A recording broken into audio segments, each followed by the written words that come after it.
రాష్ట్రీయ ధర్మ రక్షాదళ్ ఆధ్వర్యంలో నంద్యాల పట్టణంలో ఛత్రపతి సంభాజీ మహారాజ్ వర్ధంతి సందర్భంగా నివాళులర్పించారు.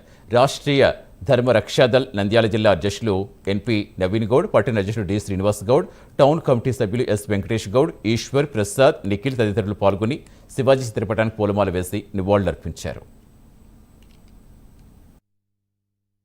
మనం ఇక్కడ ఏదైతే ఫోటోకి పూలమాల వేశామో ఆ ఫోటోలో ఉండేటువంటి మహనీయుడు వచ్చేసి ఛత్రపతి శివాజీ మహారాజ్ గారి కుమారుడు ఛత్రపతి సంభాజీ మహారాజ్. ఆయన ఈరోజు మనందరినీ వదిలేసి స్వర్గానికి వెళ్ళినటువంటి రోజు ఈరోజు.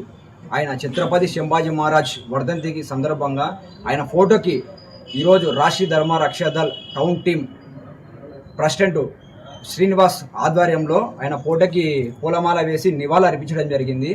అలాగే ఛత్రపతి సంభాజీ మహారాజ్ ఆయన మన దేశం కోసం, సనాతన ధర్మం కోసం ఎన్నో త్యాగాలు చేశారు, ఎన్నో యుద్ధాలు చేశారు. చివరికి ధర్మం కోసము నీ ప్రాణాలు కావాలా, నీ ధర్మం కావాలంటే కనుక నాకు నా ధర్మే కావాలని చెప్పేసి 40 రోజులు చిత్రహింసలు బరాయించి, గోర్లు పీకిన, చర్మం ఒలిచిన, కళ్ళు పొడిచిన, నాలుక పీకేసినా కానీ ధర్మమే నేను ఉంటాను తప్ప మతం మారనని చెప్పేసి ధర్మం కోసం ప్రాణత్యాగం చేసేటువంటి గొప్ప వీరుడు ఛత్రపతి.